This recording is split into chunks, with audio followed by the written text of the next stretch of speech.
Okay. సరే ఇప్పుడు అంతా వదిలే అసలు మీ ఊరాయన గురించి మాట్లాడే అందరి గురించి మాట్లాడి మీ ఊరాయన మీ చుట్టాల గురించి మాట్లాడడం చాలా పెద్ద తప్పు.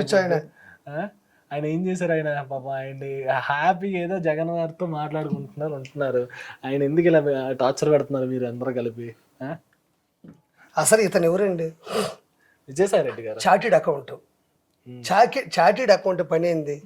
జగన్మోహన్ రెడ్డి దగ్గర లెక్కలు బొక్కలు అవన్నీ చూసుకుంటా జాగ్రత్తగా జగన్మోహన్ రెడ్డి చేసే అవినీతి లెక్కలన్నింటినీ తెలియకుండా కొంచెం నాలెడ్జబుల్గా తప్పించేటట్టు చేసే పని అవుతుంది. ఇతనికి ఏమన్నా సంబంధమా? ఇతను పోయి నెల్లూరు ఎంపీగా పోటీ చేయడం, అది కూడా వేమిరెడ్డి గారు ప్రభాకర్ రెడ్డి గారి మీద. VSR into VPR. Vemireddy Prabhakar Reddy గారు విపిఆర్, ఈయన విఎస్ఆర్ వేమిరెడ్డి విజయసాయి రెడ్డి, సారీ వేమిరెడ్డి గారు విజయసాయి రెడ్డి. సో ఇతను 100% దొంగే. ఇతను 100% దొంగే. విశాఖపట్నాన్ని దారుణమైన పరిస్థితులకు చేసి అడ్డగోలుగా సంపాదించిన వ్యక్తుల్లో ఇతను ఒకడు. ఇతను ఈ ఎలిగేషన్స్లో నేను ఒకటే చెప్పా, నీకు దమ్ముంటే డిఎన్ఏ పరీక్షకు రా.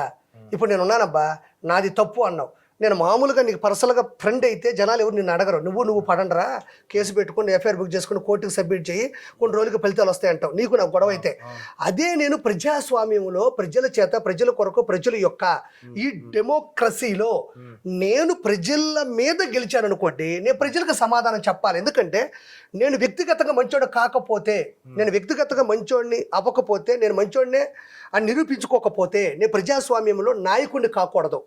నేను మంచోడిని, నాలో మంచి లక్షణాలు ఉన్నాయి అనే కదా నాకు ఓట్లేశారు మీరు. ఈరోజు నేను మంచోడినే కాదా అని నేను మీ దగ్గర ప్రూవ్ చేసుకోవాలి. లేదంటే రాజకీయాల నుంచి తప్పుకోవాలి, చేసిన తప్పు ఒప్పుకోవాలి. ఇప్పుడు నువ్వు ఉన్నావబ్బా, నీకు నాకు గొడవ అయితే ఎవరు అడగరు.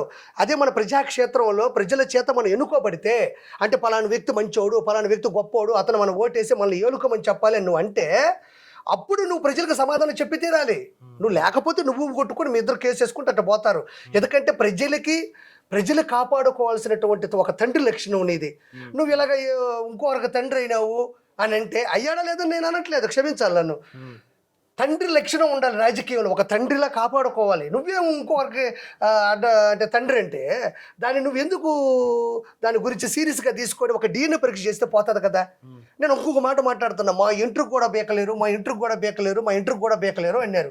ఎవరన్నారు? రోజా అనింది, కొడాలని అన్నాడు, జగన్మోహన్ రెడ్డి అన్నాడు, ఇంత బైరెడ్డి సిద్ధార్థ రెడ్డి కూడా అన్నాడు. నేనేమంటున్నానంటే అనిల్ కుమార్ యాదవ్ కూడా అన్నాడు.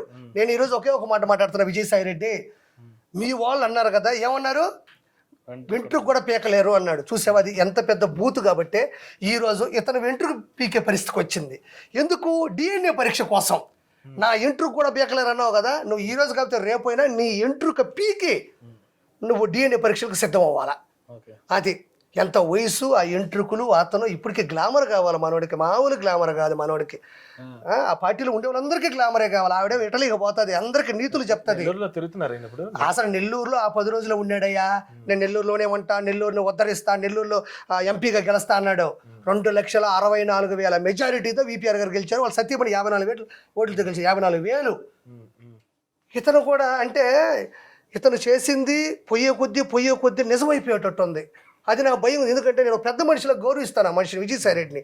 పొయ్యే కొద్దీ ఇది ఎట్టుందంటే, ఇతను డిఏ పరీక్ష చేయించుకోకపోయినా పర్వాలేదు కానీ నిజం ఒప్పుకున్నట్టుంది. వీళ్ళు ఎవరిని జనాలు ఇంకా క్షమించరు. ఇతను కూడా వదిలిపెట్టేటట్లేడు. ప్రతి రాక్షసుడికి ఒకడు పడతాడు. ఇతను పుట్టాడు, ఇతను ఢిల్లీకి వస్తే ఇతను కూడా ఢిల్లీకి వచ్చాడు. నాకు నవ్వు వచ్చింది, నేను కూడా ఢిల్లీలో ఉన్నా. ఇతను ఢిల్లీకి వస్తే ఇతను ఢిల్లీకి వచ్చాడు. ఇతని పట్టు వదలని విక్రమార్కుడు. ఇతనేమో పట్టు వదలని విక్రమార్కుడు, ఇతను అన్ని విధాలుగా అక్రమార్కుడు. ఇతను పట్టు వదలని విక్రమార్కుడు, ఇతను అన్ని విధాల అక్రమార్కుడు. విక్రమార్కుడికి అక్రమార్కుడికి మధ్యన యుద్ధం జరుగుతుంది. ఆయన అంటాడు కదా, సిద్ధమా అని. ఏమయ్యా జగన్మోహన్ రెడ్డి, మీ విజయసాయి రెడ్డి డిఎన్ఏ పరీక్షలకి సిద్ధమా? విజయసాయి రెడ్డి డిఎన్ఏ పరీక్షలకి సిద్ధమా? సిద్ధమైతే రా. నువ్వు సిద్ధమా కాదా నిజాయితీగా చెప్పు. 2 నెలల్లో ఆంధ్రప్రదేశ్లో అరాచకాలు జరిగాయని ఢిల్లీకి పోవడం ఎందుకు అనుకున్నావు? ఇతన్ని గెలిపించడానికి. అదే ఢిల్లీలో వెళ్ళి డిఎన్ఏ పరీక్ష చేపిచ్చేస్తే అయిపోయేది కదా.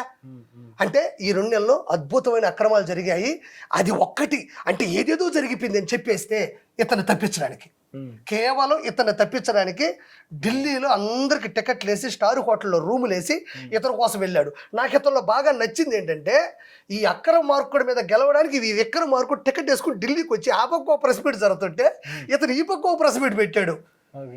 విజయసాయి రెడ్డి నా బిడ్డకు తండ్రి నాకు డౌట్ వస్తుంది, నా భార్య శాంతి చెప్పింది కాబట్టి ఆ బిడ్డకు తండ్రి ఎవరో చెప్తే నేను వెళ్ళిపోతాను అన్నాడు.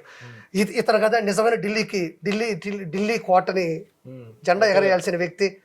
ఇతనికి ఏం పని అసలు ఢిల్లీలో, ఇతనికి ఏం పని? కాబట్టి ఇతను మాత్రం దయచేసి నేను ఇతను కూడా కోరుకునేది ఏంటంటే ఇతను వదలమాకు. ఇతను మా ఊరికి పెట్టిన చండాలం. మా నెల్లూరులో పొట్టి శ్రీరాములు గారు లాంటి గొప్ప గొప్ప వ్యక్తులు పుట్టారు, ఇలాంటి అష్ట దరిద్రుడు కూడా పుట్టాడు. కాబట్టి గురువు గారు మీరు ఇలానే పట్టుదలగా ఉండి ఇతని చేత DNA పరీక్ష చేపిస్తే మా నెల్లూరు కూడా గౌరవం. కాబట్టి ఇతనికి భగవంతుడు ఇంకా శక్తి ఇవ్వాలని కోరుకుంటున్నాను. ఓకే, మొత్తానికి మాట్లాడు. అసలు మా తెలిసిందే కదా ఆర్పి ఎప్పుడు ఉన్నదాన్ని ఉన్నట్టు మాట్లాడతాడు ఖచ్చితంగా. సరే ఇన్నేళ్ళు కష్టపడ్డావు, ఎన్ని నెలలు వాళ్ళని చీల్చి చెండాలి, వాళ్ళు ఏం చేశారు అవన్నీ చెప్పావు. ఓకే, ఇప్పుడేం మరి పదవి ఆశిస్తున్నావా, పదవి ఇవ్వబోతున్నారా, పదవి గురించి కొన్ని విషయాలు వస్తున్నాయి. ఏంటి అసలు ఆర్పి గురించి ఏం చేయబోతున్నాడు నెక్స్ట్? అసలు నీ వ్యాపారం ఏంటి, నీ స్థితిగతి ఏంటి, ఇప్పుడు ఏం దీని గురించి ఒక క్లారిటీ రావాలంటే దాని గురించి ఏం చెప్తావు? 100% నేను పొలిటికల్లోనే ఉంటా. నేను అవినీతి చేస్తే ఖచ్చితంగా నేను మాట్లాడతాను. ఈ 2-3 నెలల్లో దేవుడి దేవుల నేను అనుకుంది జనాల్లోకి వెళ్ళింది. కొన్ని క్లిప్పులు అయితే కొన్ని కోట్ల మందికి వెళ్ళాయి. అదేదో సరదాగా జోకేస్తే పోదు. అది అందులో ఎంతో కొంత రాజకీయ పరిజ్ఞానం కానీ విజ్ఞానం కానీ అది కరెక్ట్గా మనల్ని సీరియస్గా తీసుకుంటే తప్ప అన్ని కోట్ల మంది జనాలు చూడరు. అనతకాలంలోనే ఈ 3 నెలల్లోనే కోట్ల మంది వ్యూవర్షిప్ చూసిన మాటలు నావి. కాబట్టి నేను పొలిటికల్లో 100% ఉంటాను, పొలిటికల్లో పోరాడుతూ ఉంటాను. పదవి ఆశించను, కానీ నాకు ఒరిజినల్గా పదవి ఇస్తే మాత్రం 100% న్యాయం చేస్తాను, 200% న్యాయం చేస్తాను. సో ఓకే, ఈ పదవి ఇచ్చేయడం అనేది టీడీపీ గవర్నమెంట్, ఈ కూటమి గవర్నమెంట్ మీద ఆధారపడుతుంది. త్వరలోనే రావాలని నేను కూడా కోరుకున్నాను. అసలు అది కాకుండా ఇప్పుడు ఏంటి, మన జనాలకి ఆర్పి అనేది తెలుసు కాబట్టి ఇప్పుడు ఏం చేస్తున్నాడు, ఏంటి అసలు ఏం చేస్తాడు? ఇప్పుడు ఎవడు నీ ముందు నేనే కదా, నేనేం చేస్తాను బాబు? కొంతమంది నీ వ్యాపారం మీద దాడులు చేసిన వాళ్ళు ఉన్నారు, వ్యాపారం మీద అన్న వాళ్ళు ఉన్నారు, దాడులు చేసిన వాళ్ళు ఉన్నారు, నా దగ్గర తీసుకున్న వైఎస్ఆర్సీపీ వాళ్ళు ఉన్నారు, నా దగ్గర ఏంది మన ఫ్రాంచైజీలు తీసుకున్న వైఎస్ఆర్సీపీ వాళ్ళు కూడా ఉన్నారు. అయినా గమనిస్తూ ఉంటాం, మనకు తెలియనటివే. నెల్లూరు పెద్దారెడ్డి చేపల పులుసుతో చరిత్ర సృష్టించిన 7 కిలోమీటర్ల లైన్ ఈ భారతదేశంలో ఏ హోటల్కే ఉండదు, నేనే చేసినోడిని. అది మొత్తానికి మా ఆర్పి అన్న విషయాలు అనమాట. సో త్వరలోనే మంచి న్యూస్ వినాలని నేను కూడా కోరుకుంటున్నాను. సో అది this is RJ Mahi signing off.